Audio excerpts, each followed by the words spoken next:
나사렛 예수 유대인의 왕이라는 말씀을 가지고 이 시간 여러분들과 은혜를 나누고자 합니다. 자, 빌라도는 예수님이 무죄하다는 것을 알았죠. 하지만 유대인들의 협박에 못 이겨 예수님을 십자가에 못 박으라는 그들의 요구를 들어주게 됩니다. 자, 이에 예수님은 십자가를 지시고 해골이라는 곳에 나아가게 됩니다. 우리 17절을 보겠습니다. 17절 다 같이 읽겠습니다. 그들이 예수를 맡음에 예수께서 자기의 십자가를 지시고 해골, 히브리 말로 골고다이라 하는 곳에 나가시니. 아멘. 자, 예수님이 십자가에 박히신 사건은 자기의 의지와 관계없이 타인에 의해 이루어진 사건으로 보여지는데 그렇지 않아요. 요한복음을 기록한 요한은요, 예수님이 십자가를 지신 행동을 능동태로 기록하고 있습니다. 그 의미는 자발적으로 발생한 사건이라는 겁니다. 자, 이것은 복음서를 통해서 우리가 확인할 수도 있습니다. 자, 예수님은 공생의 기간 동안 제자들에게 계속해서 당신이 고난을 받고 십자가에서 죽으실 것을 예고하셨죠. 또한 예수님은 붙잡히시던 때에도 얼마든지 피할 수 있었지만 그러지 않으셨습니다. 자, 이것을 볼 때 예수님은요, 자발적으로 십자가에 못 박혀 죽으신 겁니다.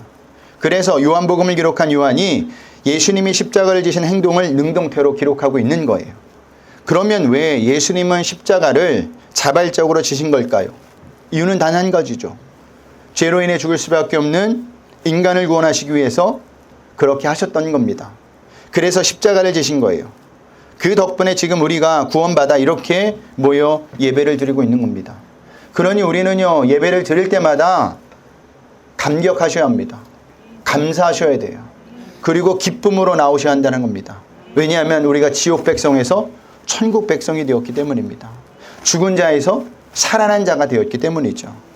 자, 그런데 18절에 보면 예수님만 십자가에 못 박힌 것이 아닌 것을 볼 수가 있죠. 우리 18절을 보겠습니다. 다 같이 읽겠습니다. 그들이 거기서 예수를 십자가에 못 박을새 다른 두 사람도 그와 함께 좌우편에 못 박으니 예수는 가운데 있더라. 아멘. 다른 사람도 예수님의 좌우편에 십자가에 못 박혔습니다. 마태복음과 마가복음을 보면 그들을 강도라고 표현하고 있고요. 누가복음에 보면 행악자라는 표현을 하고 있습니다. 자, 유대인들은 왜 예수님을 두 강도와 함께 십자가에 못 박은 것일까? 이유는 간단합니다. 예수님을 극단적인 죄인으로 몰기 위해서입니다. 사람들에게 예수님을 강도의 한 무리라는 인상을 주기 위해서 두 강도와 함께 예수님을 못 박은 거예요. 어찌 보면 수치스러운 자리이죠. 그런데요, 그 자리가 성도인 우리가 있어야 할 자리입니다. 예수님이 우리에게 원하시는 것은요, 죄인들이 있는 곳에서 십자가를 지는 거예요. 그런데 죄인들과는 전혀 다른 십자가를 지라고 하십니다. 우리 베드로전서 2장 19절에서부터 21절을 보겠습니다. 우리 다 같이 읽겠습니다. 부당하게 고난을 받아도 하나님을 생각함으로 슬픔을 참으면 이는 아름다우나 죄가 있어 매를 맞고 참으면 무슨 칭찬이 있으리요. 그러나 선을 행함으로 고난을 받고 참으면 이는 하나님 앞에서 아름다우니라. 이를 위하여 너희가 부르심을 받았으니 그리스도도 너희를 위하여 고난을 받으사 너희에게 본을 끼쳐 그 자취를 따라오게 하려 하셨느니라. 아멘. 세상 사람들은 죄 때문에 맞고 죄 때문에 고난당합니다. 그런데 성도인 우리는 그게 아니라는 거예요. 하나님 앞에서 선을 행했기 때문에 고난을 당한다는 거죠. 그렇게 선을 행했기 때문에 고난당하는 것이 뭐라고요? 십자가라는 겁니다. 그런 십자가를 지고 나가는 사람이 있다면 그 아래에 있는 모든 사람은 어떻게 될까요? 살게 되는 거예요. 보세요. 예수님이 십자가를 주심으로 인해서 누가 살아났습니까? 죄로 인해 죽을 수밖에 없는 우리가 살아났습니다. 우리도 예수님처럼 십자가를 지는 자리, 고난의 자리로 가야 합니다. 그래서 21절에 이를 위하여 너희가 부르심을 받았으니 라고 말씀하고 있는 거예요. 그리스도 너희를 위하여 고난을 받으사 너희에게 본을 끼쳐 그 자취를 따라오게 하려 하셨느니라 라고 말씀하고 있는 겁니다. 자, 우리가 누구를 따라가야 한다고요? 예수님이 걸어가신 그 자리를 따라가야 한다라는 겁니다. 그런데 오늘날 성도들을 보면 그런 자리를 가지 않아요. 우리는요, 언제부턴가 좋은 자리만 찾아다닙니다. 편안한 자리만 찾아다녀요. 여러분, 좋은 자리와 편안한 자리는 우리의 자리가 아닙니다. 우리가 가야 할 자리는요, 남들이 가지 않는 자리입니다. 거기서 다른 사람에게 예수님의 복음을 전할 수 있는 자리에 가야 한다는 겁니다. 우리의 자리는요, 복음을 듣지 못해 죽어가는, 빛이 비춰야 하는데 어둠이 있는 자리에 기쁜 마음을 가지고 구원의 감격을 가지고 나아가야 하는 자리에 있어야 한다는 거죠. 근데 가서 어떻게 해야 되느냐? 내가 만난 예수님을, 내가 받은 구원의 기쁨을 죽어가는 자들에게 동일하게 전해줘야 한다는 겁니다. 그것이 우리의 사명이에요. 자, 감리교 창시자인 존 웨슬리 목사님의 부흥의 특징이 무엇인지 아십니까? 그의 부흥은요, 교회만의 부흥이 아니었습니다. 그는요, 광산촌에 찾아갔어요. 사과 개짝으로 강대상을 만들었고 그 위에서 복음을 증거했습니다. 웨슬리 목사님이 들어갔던 곳은요, 술집이 있었던 곳이었고 타락한 극장가였습니다. 근데 거기서 목사님이 복음을 증거하고 거기서 십자가를 지니까 어떤 일이 벌어졌는지 아십니까? 술집이 문을 닫고 타락한 극장이 문을 닫고 그 문을 닫은 극장에서 예배드리는 역사가 나타났다라는 사실입니다. 이것이 성도의 사명이에요. 우리는 남들이 가지 않는 곳에 가서 그저 자리만 차지하고 있는 것이 아니라 그곳에서 예수님의 이름을 이야기해야 되며 복음을 전하셔야 한다는 겁니다. 그것이 성도의 사명이에요. 우리 19절에서부터 20절을 보겠습니다. 다 같이 읽겠습니다. 빌라도가 패를 써서 십자가 위에 붙이니 나사렛 예수 유대인의 왕이라 기록되었더라. 예수께서 못 박히신 곳이 성에서 가까운 고로 많은 유대인이 이 패를 읽는데 히브리와 로마와 헬라 말로 기록되었더라. 아멘. 빌라도는요, 나사렛 예수 유대인의 왕이라는 패를 모든 사람이 볼 수 있도록 세 가지 언어로 썼죠. 어떤 언어예요? 히브리, 로마, 헬라 말로 써 있었던 겁니다. 그러자 유대인들이 그 패의 문구가 마음에 들지 않았든지 빌라도에게 항의를 하죠. 어떤 항의를 하느냐? 유대인의 왕이라고 쓰지 말고 자칭 유대인의 왕이라 쓰라고 요구합니다. 21절을 보겠습니다. 다 같이 읽겠습니다. 유대인의 대제사장들이 빌라도에게 이르되 유대인의 왕이라고 쓰지 말고 자칭 유대인의 왕이라 쓰라 하니. 아멘. 여기 빌라도에게 이르되 라고 할 때 시제는요, 미완료 시제예요. 그 의미는 유대인들이 빌라도에게 유대인의 왕이라 쓰지 말고 자칭 유대인의 왕이라고 쓰라고 집요하게 요구했다라는 거예요. 한 번만 이야기했다는 것이 아닙니다. 계속 그것을 바꿔달라고 요구했다라는 겁니다. 그런데도 빌라도는요, 유대인들의 요구를 들으지 않고 그 대신 이렇게 이야기하죠. 22절을 볼까요? 다 같이 읽겠습니다. 빌라도가 대답하되 내가 쓸 것을 썼다 하니라. 아멘. 내가 한 번 썼으면 그만이다라는 겁니다. 결코 변경될 수 없는 효력을 지녔다는 의미예요. 우리는 여기서 예수님을 십자가에 내어주셨지만 예수님을 기어 왕이 되게 하겠다는 하나님의 의지를 읽을 수 있어야 합니다. 유대인들은 무지한 예수님을 죽일 수는 있었지만 유대인의 왕이라는 예수님의 패는 바꿀 수가 없었어요. 그 의미는 예수님의 죽음이 그들의 뜻대로 헛된 죽음이 되도록 결코 하나님이 허락하지 않으셨다라는 거예요. 사단은요, 지금도 하나님의 자녀들을 참소합니다. 우리가 은혜를 받을 자격이 없다고 참사하죠. 우리의 형편없는 과거와 자주 포기하는 변덕스러운 신앙을 거론하면서 우리를 절망하게 하고 자신을 사랑하지 못하게 만듭니다. 하지만 그때마다 하나님은요, 사단을 향해 이렇게 말씀하실 거예요. 내가 할 일을 했다. 그 의미는 하나님은 당신의 결심을 절대 바꾸지 않는다는 겁니다. 내가 당신의 백성을, 내가 너희들을 구원했는데 그 구원은 바뀌지 않는다라는 거예요. 그뿐만이 아니에요. 사단에게 우리를 주둔하시고 우리의 연약함을 이해하시고 우리를 끝까지 기다려 주신다라는 겁니다. 그러므로 우리는요, 신앙생활 하다가 세상으로부터 외면당할다 할지라도 하나님이 우리를 버리신 것이 아니라고 당당히 말할 수 있어야 한다라는 거죠. 왜냐하면 하나님의 선택은 후회함이 없으시기 때문이에요. 하나님의 선택은 결코 변함이 없기 때문이라는 겁니다. 한번 볼까요? 민수기 23장 19절입니다. 우리 다 같이 읽겠습니다. 하나님은 사람이 아니시니 거짓말을 하지 아니하시고 인생이 아니시니 후회가 없으시도다. 어찌 그 말씀하신 바를 행하지 않으시며 하신 말씀을 실행하지 않으시랴. 아멘. 자, 하나님은 후회가 없으신 분이래요. 그 말은 하나님의 결정은 완전하다라는 겁니다. 절대 바뀔 일이 없다는 겁니다. 그리고 하나님의 의리를 의롭다 하실 것이고 말씀해 주신다는 겁니다. 그러므로 우리는요, 어떤 일을 당하든 낙심하거나 절망하지 말고 우리를 끝까지 사랑해 주시고 기다려 주시는 하나님을 바라보며 힘을 내어야 한다는 겁니다. 근데 우리의 문제는 뭐냐? 그 하나님을 바라보지 못한다는 거예요.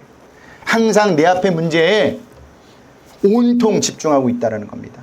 여러분, 아니에요. 그 문제 뒤에서 일하고 계시는 여전히 우리를 향해 기다리고 계시는, 두 팔 벌려 기다리고 계시는 하나님을 볼 줄 알아야 합니다. 그럴 때 우리는 넘어지지 않아요. 쓰러지지 않는다는 겁니다. 자, 우리가 여기서 한 가지 더 살펴볼 것이 있습니다. 그것은 빌라도의 내가 쓸 것을 썼다라는 대답입니다.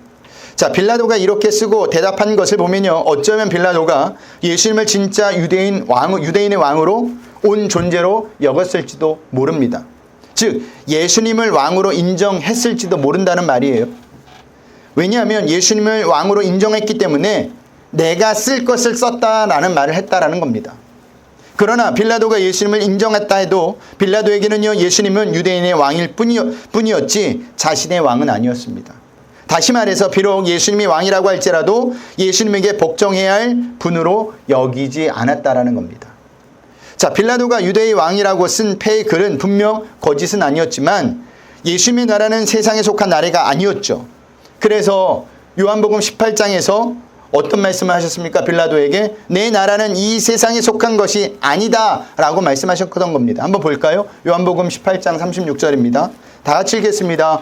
예수께서 대답하시되 내 나라는 이 세상에 속한 것이 아니니라. 만일 내 나라가 이 세상에 속한 것이었더라면 내 종들이 싸워 나로 유대인들에게 넘겨지지 않게 하였으리라. 이제 내 나라는 여기에 속한 것이 아니니라. 아멘. 예수님은 분명하게 두 번씩이나 반복하면서 이 세상은, 내 나라는 이 세상에 속한 것이 아니다 라고 말씀하신 겁니다. 예수님이 이렇게까지도 말씀하셨는데도 불구하고 빌라도는요, 예수님이 왕으로 존재하시는 나라에는 관심을 두지 않았어요. 왜 관심을 두지 않았을까? 자기와 상관없는 나라로 생각했기 때문입니다. 맞죠? 자기는 지금 로마의 총독으로 부임했습니다. 자기 나라에서만 잘하면 된다는 생각을 가졌던 거예요. 그로 인해 빌라도가 예수님을 어떻게 봤습니까? 왕이면서도 왕의 대접을 받지 못하는 그저 불쌍하게 죽어가는 한 인물로 보았을 겁니다. 이것은 유대인들도 마찬가지예요. 그들 역시 바라고 소망하는 나라가 있었죠. 그래서 그 나라를 되찾아줄 왕을 늘 기다렸습니다. 그런데 예수님을 보니까 처음과는 달리 딴소리와 딴짓을 하는 겁니다. 여기서 딴짓이란 자기들이 여지껏 해왔던 일들을 무시하고 죄인들과 함께 지내는 것을 말합니다. 그러니 자신들이 바라고 소망하는 나라를 되찾아줄 수 없을 것 같은 생각이 든 거예요. 그래서 어떻게 합니까? 예수님을? 그렇죠. 예수님을 못 박으라고 빌라도에게 요구한 겁니다. 그리고 십자가에 못 박혀 죽이죠. 이게 말이 돼요? 어떻게 백성이 자기 나라의 왕을 십자가에 못 박아 죽일 수 있겠습니까? 없어요. 그 의미는 유대인들은 예수님을 자신들의 왕으로 인정하지 않았다라는 겁니다. 그런데 우리도 이럴 수 있습니다. 말로만 우리는 예수님을 나의 왕이라고 고백하면서도 그분 말씀에 복종하지 않고 그분의 나라에 관심이 없다면 오늘 본문에 나오는 빌라도나 유대인들과 하나도 다르지가 않다라는 거예요.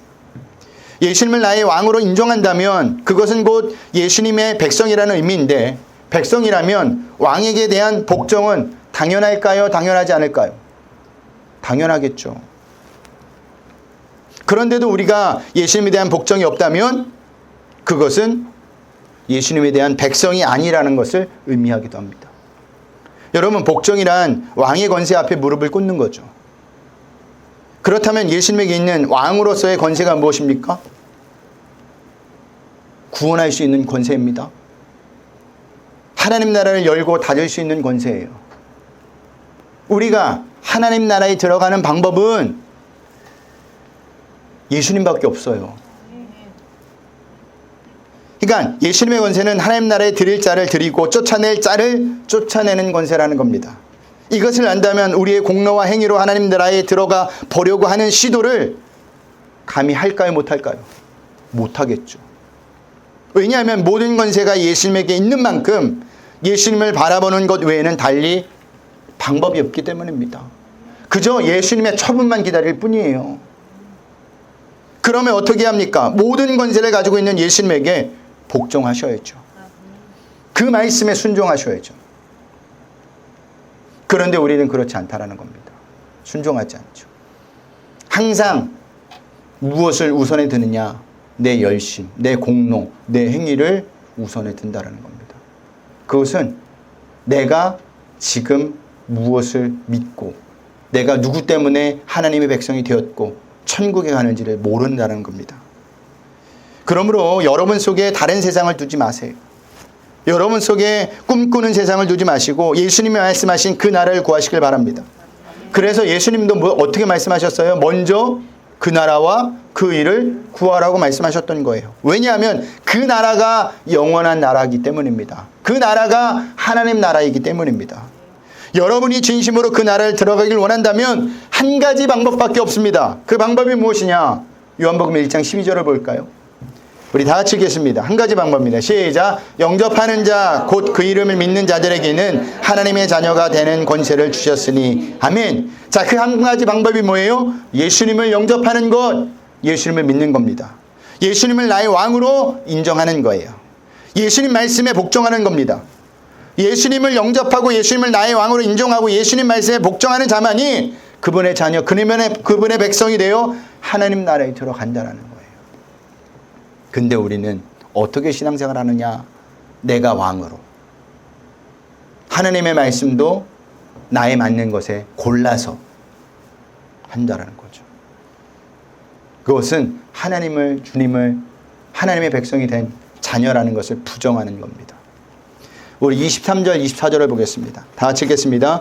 군인들이 예수를 십자가에 못 박고 그의 옷을 취하여 네 깃에 나눠 각각 한 깃씩 얻고 속옷도 취하니 이 속옷은 호지 아니하고 위에서부터 통으로 짠 것이라.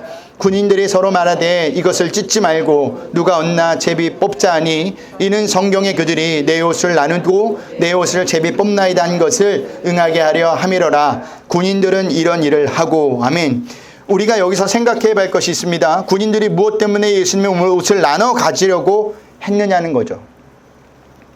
어떤 사람은 예수님이 대단한 분이었으니까 기념으로 보관하기 위해서 나눠 가지려 했다는 말도 있습니다. 아니면 그 당시는 어려웠기 때문에 그것이 돈이 될 것 같아서 나눠 가졌다는 말도 있어요. 근데 아니에요. 자, 성경은 군인들이 옷을 나눠 가지는 것에 대해서 분명히 그 근거를 언급하고 있습니다. 그 언급은 24절에 이 구절이에요. 성경이 저희가 내 옷을 나누고 내 옷을 제비 뽑나이다 한 것을 응하게 하려 함이로라 입니다. 다시 말해서 군인들이 옷을 나누고 제비 뽑는 일에 대해 미리 예언한 말씀을 이루기 위해서 하나님이 그렇게 만드셨다라는 말이에요. 그렇다면 그 구절이 성경 어디에 나와 있을까요? 제 얼굴 본다고 나오지 않아요? 시편 22편 18절에 나왔습니다. 시편 22절 18절 다 같이 읽겠습니다. 내 겉옷을 나누며 속옷을 제비 뽑나이다. 아멘. 이 구절, 이 말씀을 그대로 나타난 겁니다. 시편 22전 1절은 이렇게 시작합니다. 우리 다시 시편 22전 1절을 볼까요? 다 같이 읽겠습니다. 내 하나님이여 내 하나님이여 어찌 나를 버리셨나이까 어찌 나를 멀리하여 돕지 아니하시며 내 신음소리를 듣지 아니하시나이까. 아멘. 자, 이 구절은 어디서 들어봤죠?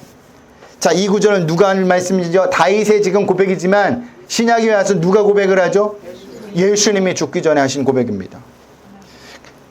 그런데 예수님이 외치신 그 말씀이 이미 시편 22편에 기록되어 있다라는 거예요. 그리고 시편 22편의 전체 내용을 보면 전부가 고난과 연관되어 있는 것을 볼 때 예수님에 대한 예언으로 볼 수 있습니다. 그러니까 24절에 오늘 본문 24절에 성경에 응하게 하려 한다는 것은요, 십자가에 죽으신 예수님이 곧 구약 시대로부터 예언되어 오신 메시아임을 증명한다는 것이죠. 즉 예수님은 성경에 계시된 모습으로 그대로 세상에 오셨다는 겁니다. 그렇다면 성경에 계시된 모습 그대로 예수님이 오시는 것은 당연할까요? 당연하지 않을까요? 당연하겠죠. 성경에 계신된 모습 그대로 오시는 것은 당연합니다. 그러면 성경에 예언된 오실 메시아는 어떤 모습으로 왔을까? 이사야 선지자가 이렇게 예언했습니다. 이사야 선지자가 이사야서 53장 2절을 보겠습니다. 다 같이 읽겠습니다. 그는 주 앞에서 자라나기를 연한 순 같고 많은 땅에서 나온 뿌리 같아서 고운 모양도 없고 풍채도 없은즉 우리가 보기에 흠모할 만한 아름다운 것도 없도다. 아멘. 이사야 선지자의 예언을 보면 장차 오실 메시아의 모습은 세상이 흠모할 모습이 아니라는 것을 알 수가 있습니다. 여러분, 마른 땅에서 나온 뿌리, 새싹을 보면 이쁩니까? 정말 볼품 없어요. 한마디로 매력이 하나도 없는 그 모습으로 누가 오신다고요? 예수님이 오신다라는 겁니다. 그런데 유대인들이 기다렸던 메시아는 이사야 선지가 예언한 모습과 달랐습니다. 어떤 메시아를 그들은 기다렸습니까? 세상이 흠모할 만한 힘있고 매력적인 메시아를 기다렸습니다. 그 메시아가 와서 로마의 압제에서 이스라엘을 구원할 그 메시아를 기다렸다라는 겁니다. 무슨 의미냐? 하나님의 말씀을 알고 지킨다고 하는 자들이 결국에는 하나님의 말씀을 알지도 못하고 지키지도 않았다라는 거예요. 그런데 우리가 예수님을 이렇게 봅니다. 우리를 도와주고 어려움에서 건져주시는 예수님만을 원해요. 그러나 우리는 그것이 성경에서 말씀하고 있는 예수님의 모습인가를 한번 깊이 생각해 보셔야 합니다. 집에 가셔서 한번 꼭 시편 22편을 읽어보세요. 읽어보면 네 하는데 읽으시는 분이 아무도 없는 것 같지만 꼭 다시 한번 이야기합니다. 시편 몇 편 읽으시라고요? 22편을 꼭 읽어보시기 바랍니다. 시편 22편을 보면 다윗은 하나님에 대해 전혀 생각밖에 말을 하고 있습니다. 어떤 말을 하느냐 하면 하나님은 자신이 어려움에서 부르짖어도 듣지 아니하시고 외면해 버리셨다라는 겁니다. 더 나아가 어려움에 처했는데도 하나님은 자신을 멀리하고 돕지 아니하셨다고 해요. 자, 이런 일을 당하는 당사자 입장에서 어떤 심정이 들겠습니까? 절망적이겠죠. 하늘이 무너지는 것 같을 겁니다. 그런데 하나님은요, 다윗만 그렇게 대하셨던 것이 아니라 당신의 독생자 예수님도 그렇게 대하셨어요. 이사야서 53장 10절을 볼까요? 하나님이 예수님을 어떻게 대하실지. 자, 다 같이 읽겠습니다. 여호와께서 그에게 상함을 받게 하시기를 원하사 질교를 당하게 하셨은즉 그의 영혼을 속죄물로 드리기에 이르면 그가 씨를 보게 되며 그 날은 길 것이요 또 그의 손으로 여호와께서 기뻐하시는 뜻을 성취하시리로다. 아멘. 이 말씀은 하나님이 예수님으로 하여금 상함을 받게 하시기를 원하사 질고를 당하게 하셨다는 겁니다. 즉 예수님이 상함을 받으시고 질고를 당하는 것이 누구의 뜻이었다고요? 하나님의 뜻이 성취되었다는 것을 의미하는 겁니다. 그렇다면 누가 이런 하나님을 원하겠어요, 여러분?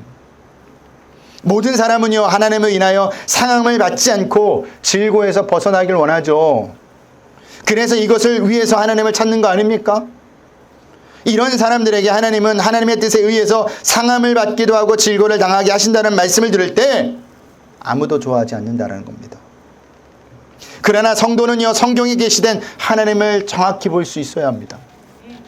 이것은 예수님에 대해서도 마찬가지예요. 비록 그 모습이 우리가 원하는 모습이 아닐지라도 성경이 그렇게 되어 있다면, 계시되었다면 그대로 받아들이고 믿어야 하는 것이 성도예요. 그래야 우리는 올바른 신앙생활을 하는 겁니다. 세상의 다른 우상들처럼 하나님을 우상으로 대하지 않는다라는 거예요. 성경을 보면요, 실제로 다윗의 옷을 벗기고 나누고 제비 뽑아 가졌다는 기록은 없어요. 그러나 중요한 것은요, 다윗에게 그런 일이 있었느냐 없느냐가 아니에요. 중요한 것은 다윗이 하나님의 택함을 받은 이스라엘 왕이었음에도 불구하고 고난과 어려움에서 돕지 않으시고 부르짖음에도 듣지 않으셨다는 겁니다. 이것을 예수님에게도 동일하게 하나님은 그렇게 하셨다라는 거예요. 만약 우리가 억울한 일을 당하고 고통과 어려움에 빠져서 도와달라고 부르짖었는데도 하나님이 침묵하시고 도와주시는 흔적이 전혀 없다고 여겨질 때 여러분의 마음은 어떻겠습니까? 하나님이 내 기도를 듣고 계신가? 안 듣고 계신가? 내가 무엇을 잘못하고 있는 건가? 라는 생각을 하게 될 겁니다. 왜 이런 생각이 드느냐? 이런 생각이 드는 이유는 하나님이 어떤 분인지 정확히 몰라서 그래요. 여러분, 하나님은요, 침묵하시는 분이 아니세요. 다만 우리가 볼 때 침묵으로 보일 뿐 하나님은요, 모든 일을 당신의 계획과 섭리대로 이루기 위해서 여전히 오늘도 지금도 쉬지 않고 일하시는 분이라는 사실입니다. 하나님은요, 당신의 계획과 섭리를 이루기 위해서 우리가 부르짖는데도 침묵하시는 것뿐이에요. 이것이 하나님이 하시는 일인데도 우리는 그것을 어떻게 생각하느냐? 마치 하나님이 안 계신 것처럼 생각이 되는 겁니다. 그런데 하나님은요, 여러분들에게 제가 자신 있게 이야기하는 것은 언제나 당신의 일을 하고 계시다라는 거예요. 그때 우리가 해야 할 일이 뭘까요? 인내하며 잠잠히 하나님을 믿으며 하나님의 때를 기다리는 겁니다. 그렇기 때문에 우리는 무엇보다 누구를 알아야 되느냐? 하나님을 아셔야 돼요. 그것도 어떻게 알아야 되느냐? 제대로 정확히 아셔야 합니다. 아름아름 아시면 안 돼요. 본인이 성경을 보면서 하나님이 어떤 분이신지 아셔야 하는 겁니다. 성경을 쓰는 이유가 있어요. 눈으로 듣는 것, 눈으로 보는 것 금방 잊어먹어요. 저도 책을 보면 방금 읽었던 내용인데 내가 어디까지 읽었는지도 모르겠고 안 본 것 같고 막 이런 생각이 들어요. 근데 쓰면 좀 달라져요. 더 마음에 확 와닿습니다. 그래서 우리 교회에서 성경 쓰기를 하는 겁니다. 왜요? 하나님이 어떤 분인지 조금이나 더 알기 위해서. 알면 어떻게 되느냐? 나에게 득이 되는 사건에서만 하나님을 만나는 것이 아니라 나에게 득이 되지 않는 사건에서도 하나님을 만나게 된다는 겁니다. 그러면 어려움과 고통 속에서도 하나님을 바라보게 될 것이고 그 어떤 어려움과 고통 속에서도 흔들리지 않는 신앙을 가져갈 수 있는 거예요. 우리가 흔들리는 이유는 내 마음에, 내 중심에 하나님이 없기 때문이에요. 하나님에 대한 확신이 없기 때문이에요. 하나님을 믿으셔야 합니다. 그러면 흔들리지 않아요. 말씀을 마치겠습니다. 제가 오늘 세 가지를 말씀드렸죠. 첫 번째는 세상에서 복음을 듣지 못해 죽어가는 자들을, 어둠에 있는 자들을 건져내는 것이 우리의 사명이라는 겁니다. 여러분, 믿지 않는 들을 그냥 보고 지나가지 마세요. 그들에게 복음을 전하고 그들을 위해서 기도하시길 바랍니다. 두 번째는 예수님을 말로만 나의 왕이라고 하지 말고 진짜 나의 왕이신 예수님께 복종해야 한다는 겁니다. 내 생각과 내 경험과 내 지식과 맞지 않는다 할지라도. 세 번째, 하나님을 제대로 알게 될 때 어떠한 상황에서도 흔들리지 않는 신앙생활을 할 수 있게 된다는 겁니다. 우리가 흔들리는 이유는 다른 거 없습니다. 하나님을 몰라서 그래요. 몰라서 그래요. 자녀가 부모를 100% 믿으면 어떤 일을 당해도 어떤 일을 경험해도 흔들리지 않아요. 왜 흔들리지 않아요? 나에게 누가 있기 때문에? 부모님이 있기 때문에. 그래서 자녀들이 어려움을 당할 때 부모를 찾아주는 게 고맙잖아요. 네. 기특하잖아요. 안 찾아주면 섭섭하게 여기더라고요. 저희 어머니가 그랬었어요. 얘가 나를 못 믿나. 하나님도 똑같다라는 겁니다. 그러니 한 주간도 이 세 가지를 기억하시면서 믿음으로 사시는 저와 여러분들이 되시길 주님의 이름으로 부탁드리겠습니다. 자, 우리 하나님 앞에 찬양하겠습니다. 나의 영혼이